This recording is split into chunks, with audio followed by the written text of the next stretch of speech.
Oh, you got it? No. I can keep going. But, It's okay, I'm ready. I'm ready. It's ready. It's 6 o'clock. So. I'm officially ready. Okay. Oh, and you Ah. just. Well, sorry, I'm not officially ready. Actually, probably have the words in front of me, just in case. Thank you for pulling the. You could just make them up, you know. Yeah, I makes a big mean, difference. I'm terrible at that. My husband is gifted at that. I'm terrible at that. Okay, here we go. That helps.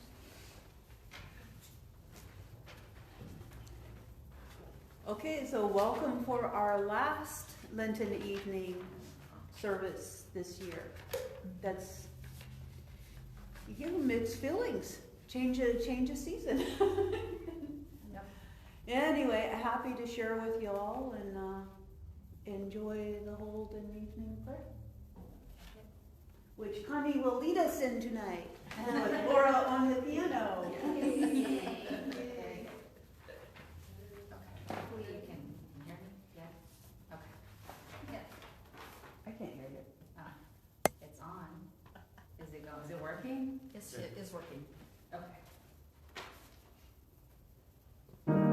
Christ, you are the light. The light no darkness can overcome. Stay with us now, for it is evening, and the day is almost over. Let your light scatter the darkness, and shine within your people here.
May our prayers come before you, O God, as incense, and may your presence surround and fill us so that in union with all creation, we may sing your praise and your love in our lives.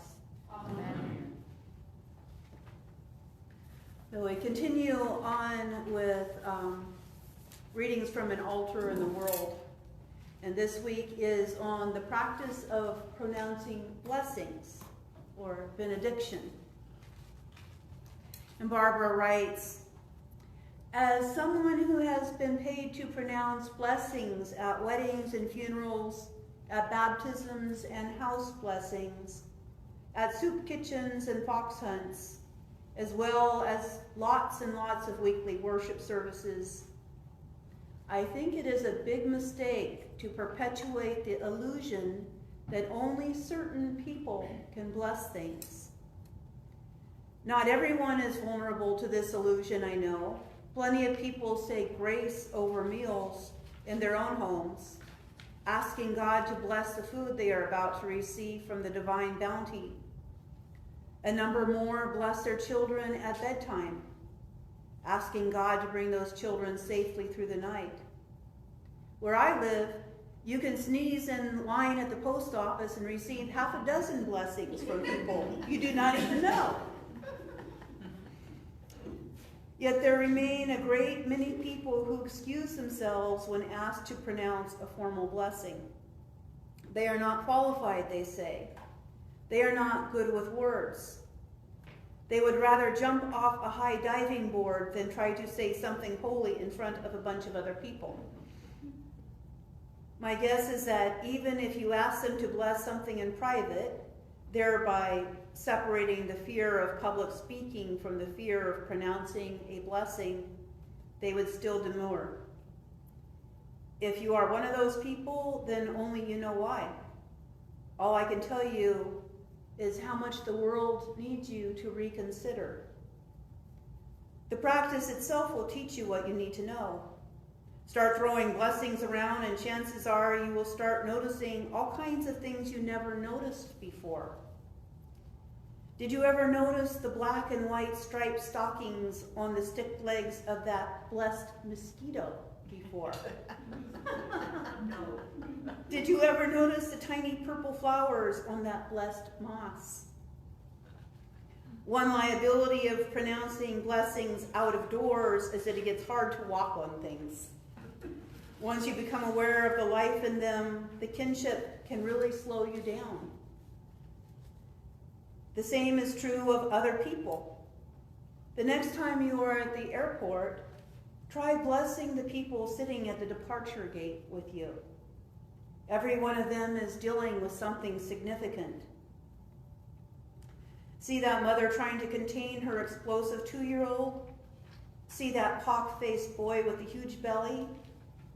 Even if you cannot know for sure what is going on with them, you can still give a care.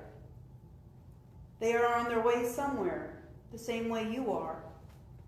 They are between places too, with no more certainty than you about what will happen at the other end. Pronounce a silent blessing and pay attention what happens in the air between you and that other person, all those other people. The first piece of wisdom is that blessing does not confer holiness.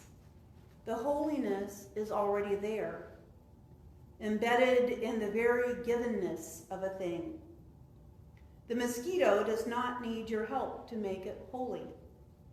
The heavy boy at the airport does not need you to place him in divine custody, suggesting that perhaps while he is there he could lose a little weight.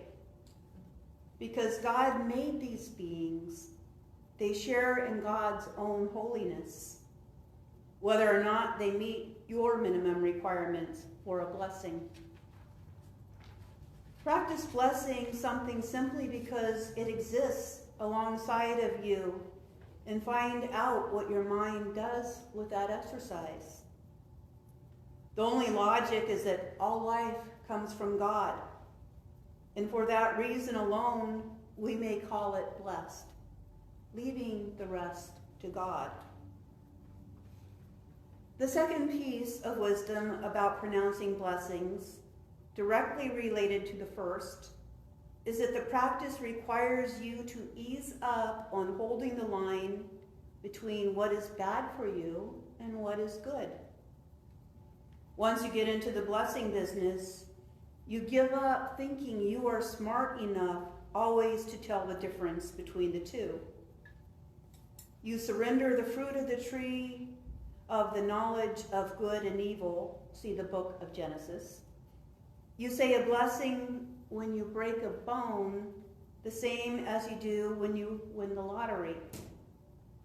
The two events may be more alike than you know.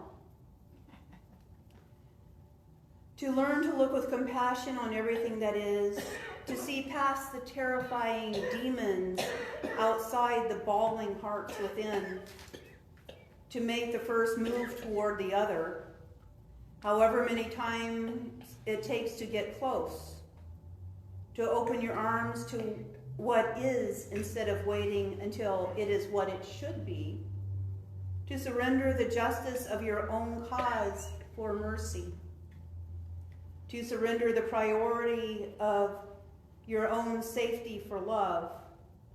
This is to land at God's breast. To pronounce a blessing on something is to see it from the divine perspective. To pronounce a blessing is to participate in God's own initiative. To pronounce a blessing is to share in God's own audacity.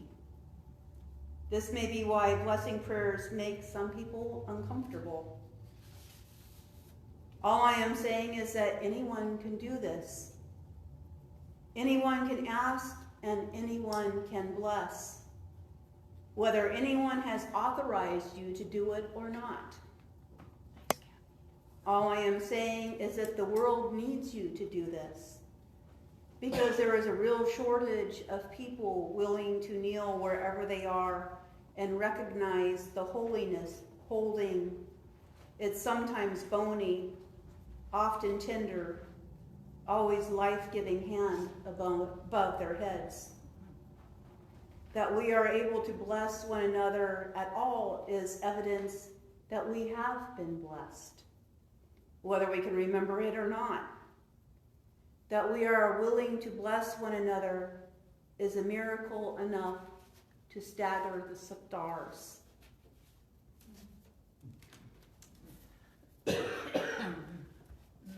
So tonight on blessing, I was wondering what your own experiences are of having received a blessing or having given a blessing. Does anyone have a thought?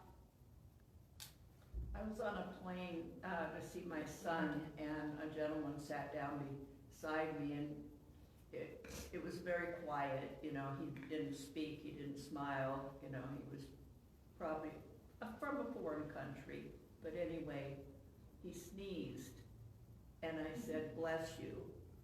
And the smile that came over his face just gave me goosebumps, because it's so simple, you know, to do that.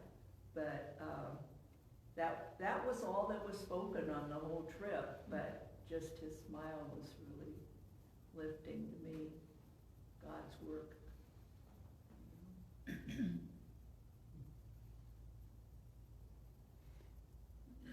You know, we talked about prayer last week, and I started off by asking you who feels really good about their prayer life and didn't.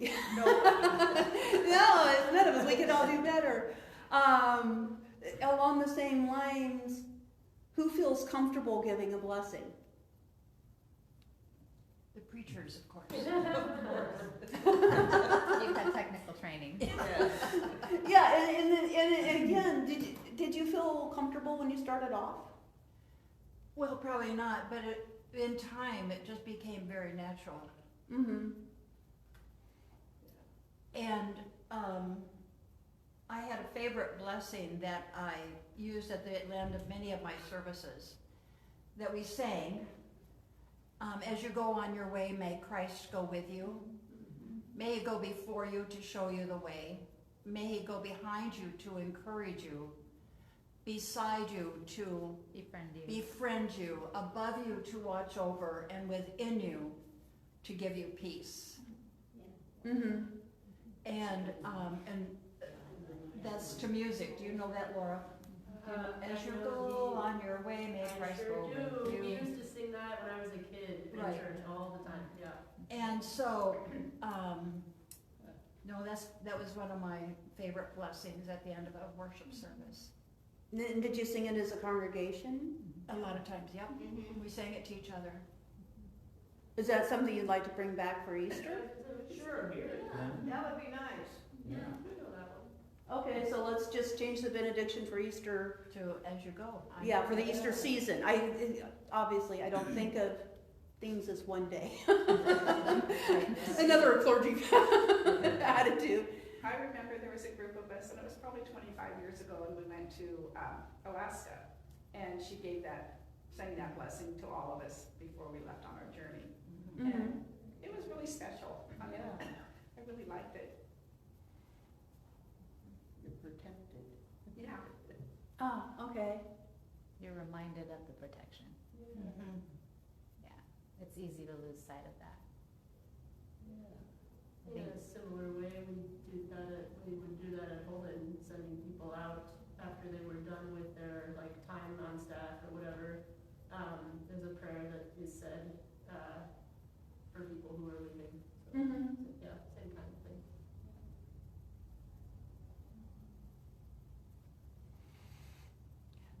Okay, so if you had to bless a thing or bless a person, which would you feel more comfortable? Person.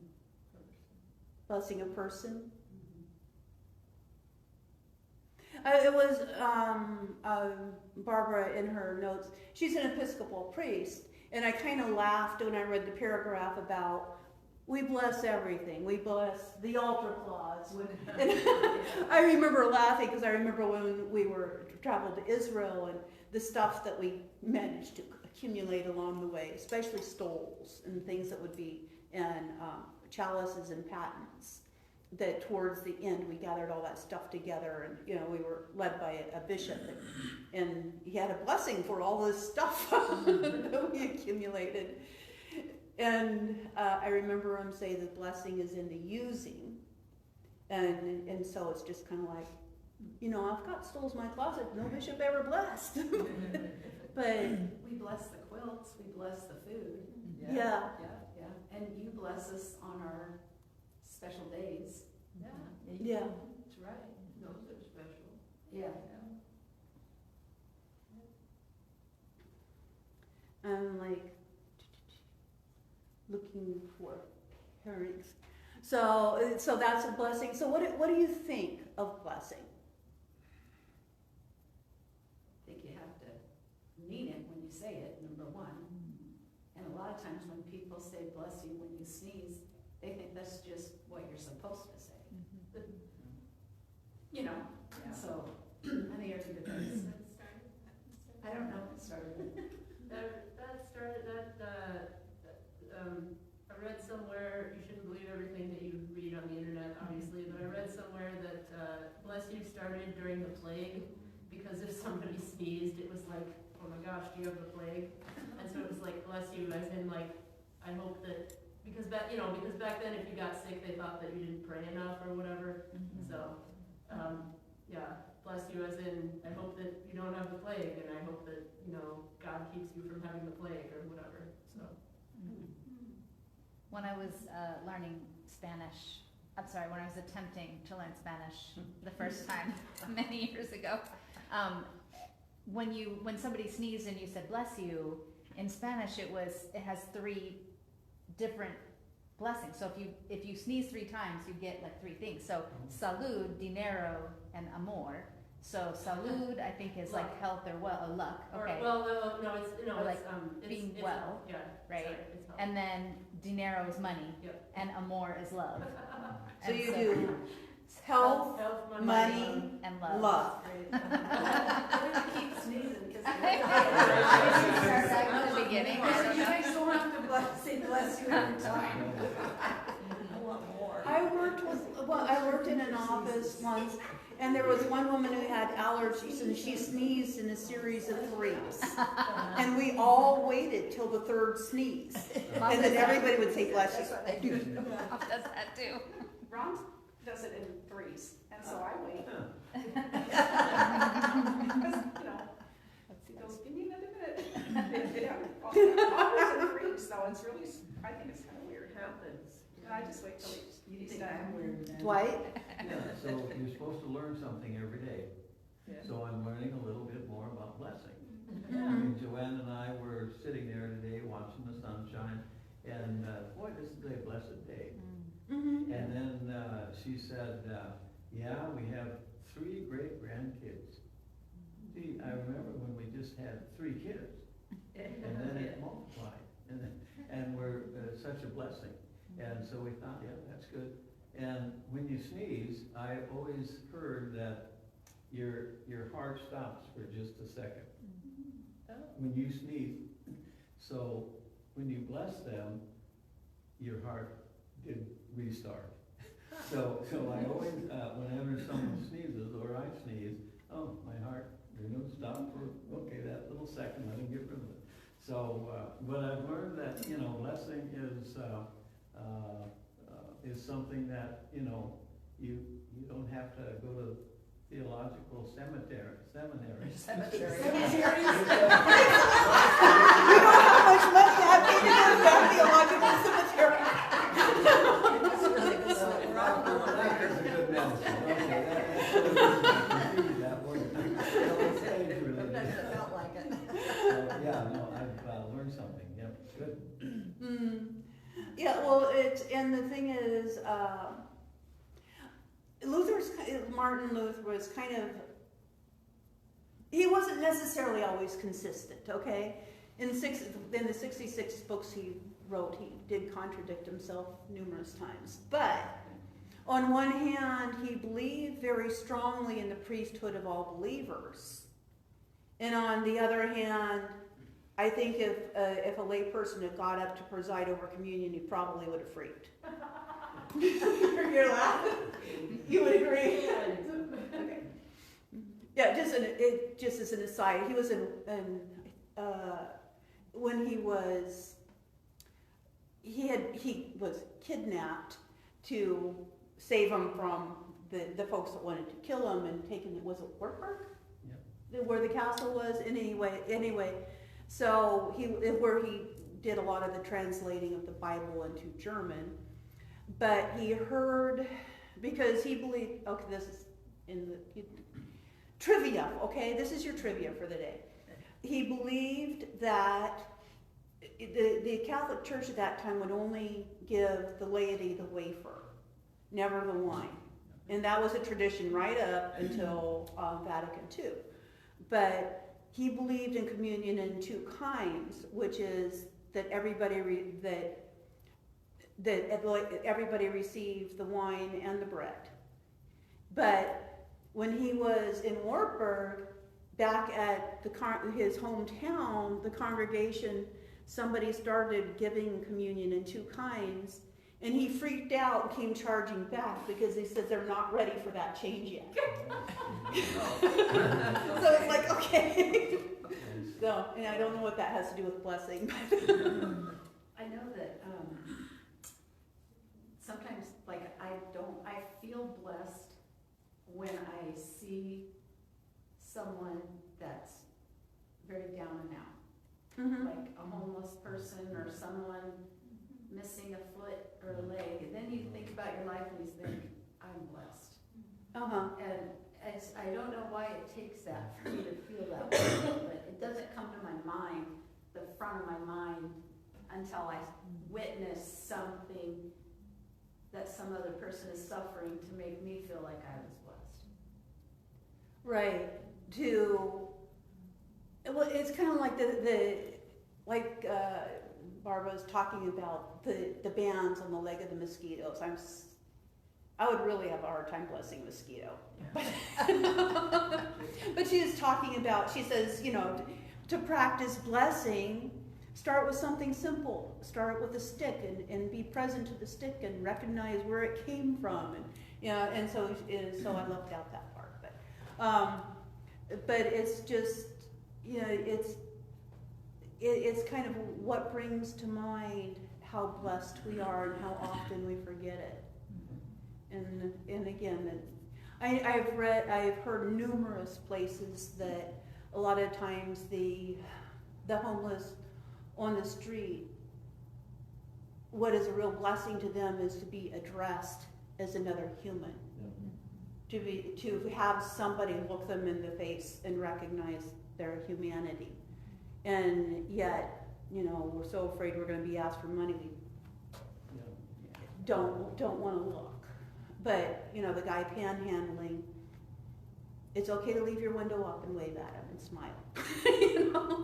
And it can be a real blessing to,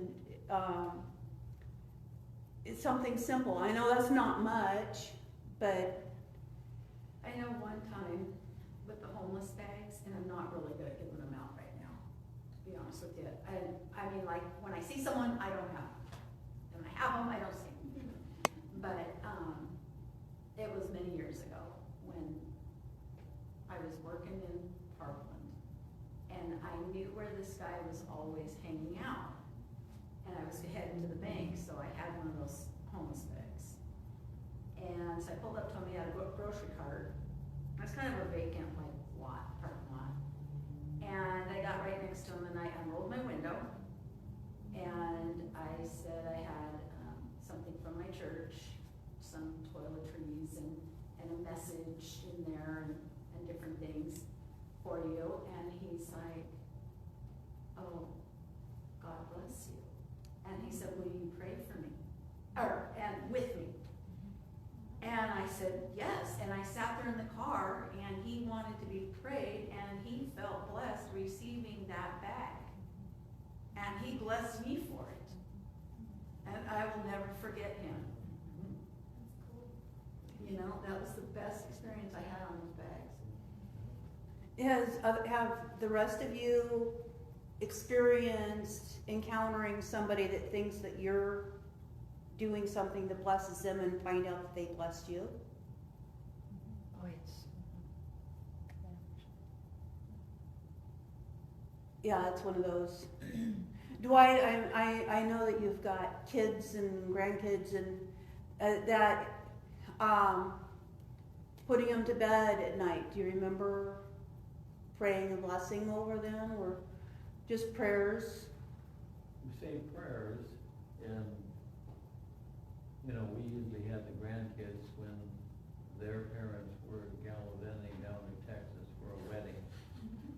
So then I had them, and Joanne had them, and so we would say prayers, simple prayers, because they were 5 and 7 or 5 and 3, and they were very attentive. And I would say a blessing for their parents, of course. Can remember that, and I just wanted to let them know that we're keeping an eye on your parents, and you're with us, and we had a blessed day today, usually playing up behind Harvard School on all the play equipment, and it was easy to get them. And then it was funny. They seemed to snuggle closer to me, and I can remember I had a pretty big sweater on, a great big sweater from high school, and I found the little one, Emmett, about 3 years old. He kind of crawled under my sweater and was laying there, and I said, whoa, okay. And so maybe that prayer of them, us remembering their parents, was something. But I would always say, like people have said here, we're really blessed, and wow, all the things we can do, and we have both of our legs, and we can run, and so, but I'll be doing a little more blessing of ordinary things, and thinking about where they came from, and people, like you said with the homeless guy here. So I had to remind my mom, sometimes she always gave blessings, but when she would get depressed with her vision loss, that we would remember what she's blessed with and to focus on that instead of the what you lost, you know, and health. When you're confined to a wheelchair or, you know, anything, then you tend to start feeling pity and then, wait a minute, I'm blessed, I have a really nice house, I've got kids, everybody's here, you know. Got So you kids. felt that your mom would give blessings to you and? She always gave blessings to us and the people at the grocery store and. What would be an example? For us? Yeah, that she would say or do. She would just tell us how much she loved us and that she was blessed that we were her kids and that she raised such good kids. She was just felt blessed having the family and the big family that we had. And she wanted us to keep sharing those when she died. Keep sharing those blessings with each other and get together. And I think getting together as a gathering is kind of a blessing. Mm-hmm. My dad used to tuck me in every night, and then mom would sit, dad would come in first, no, wait a minute, you would come in first and sing. I don't know the order. But that's why I know all the hymns, is because you came in and sang all the hymns to me. So, yeah, that's why they're in my head. And my dad would say, may the Lord bless you and keep you. May the Lord make his face shine upon you and give you peace. But there's something in the middle there. Lift up his Lift countenance his counts upon you, yeah. He would always say that to me every single night when he tucked me in when I was little. But that was a blessing that he gave you every night. How did you feel? I mean, I'm only asking you to go back Loved. 30 years. I mean, you know, appreciated. I felt close to them. Like, I felt the strength of that relationship with both of them. It was, I felt seen, I think, because they came in and said it to me very deliberately every time, or sang it to me very deliberately every time. I wasn't only at that point, so like I got to benefit from being the focus of the attention then, but yeah.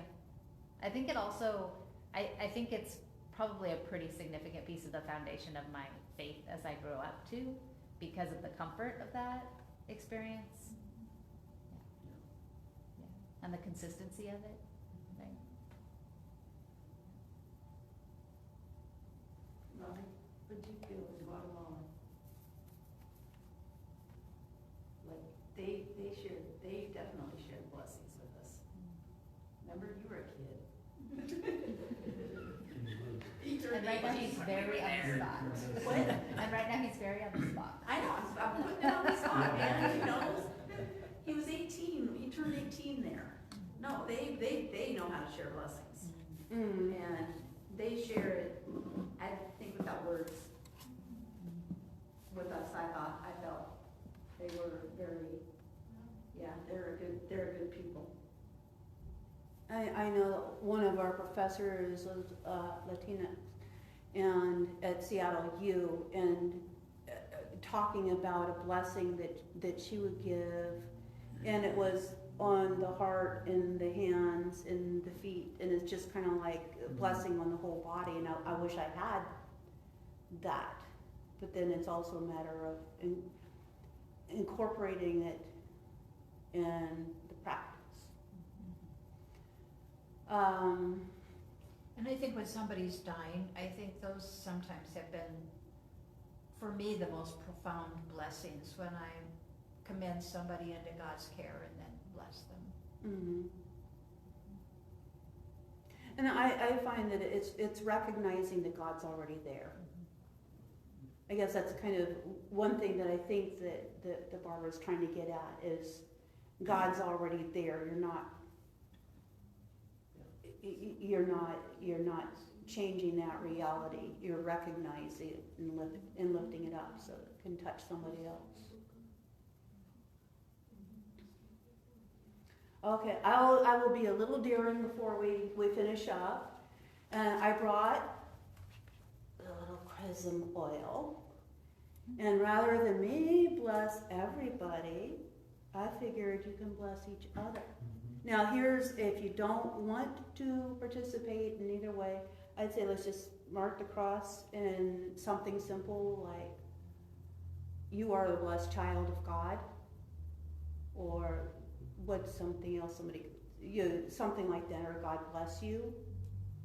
You are marked with the cross of Christ forever. You could do it anyway. So I'd say I'm going to give you the opportunity to pass this around and just like bless each other, and just so you can take it in as your experience. If you don't want to, either way, to give or to receive, that's okay, because not everybody's comfortable with it, but it won't kill you.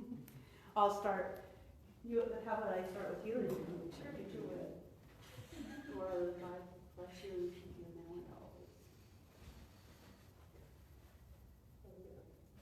There's a little bit of oil on the cotton, so you might want to wipe your bum leg.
You all were very good at that.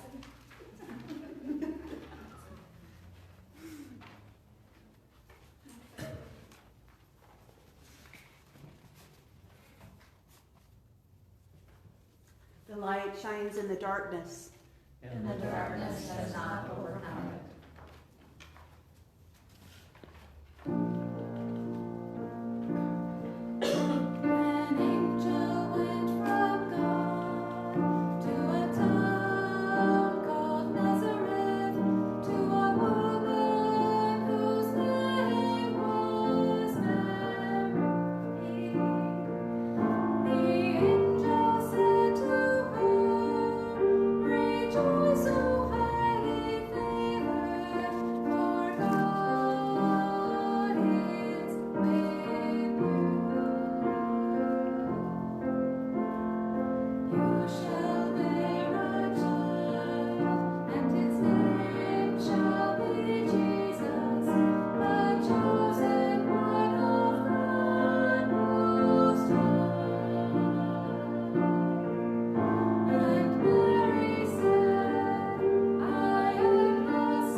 and then we hum.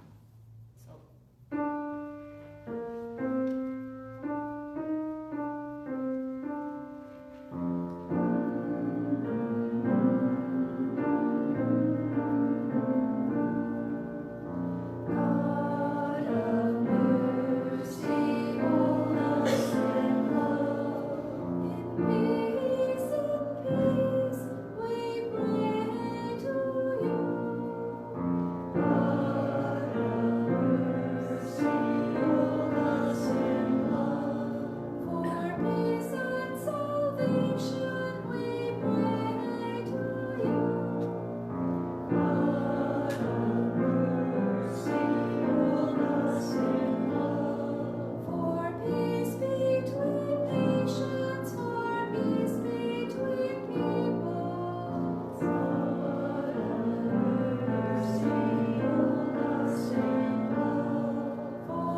Merciful God, source and ground of all goodness and life, give to your people the peace that passes all understanding and the will to live your gospel of mercy and justice through Jesus Christ our Lord.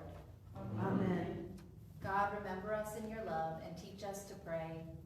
Our Father in heaven, hallowed be your name. Your kingdom come, your will be done, on earth as in heaven. Give us today our daily bread. Forgive us our sins as we forgive those who sin against us.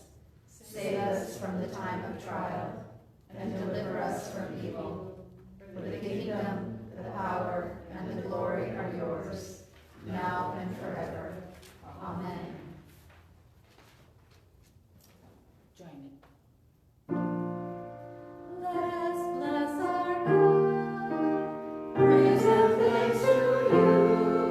May God create our souls and keep us.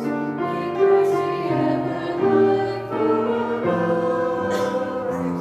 May the Spirit of love be our guide and guide for all of our days.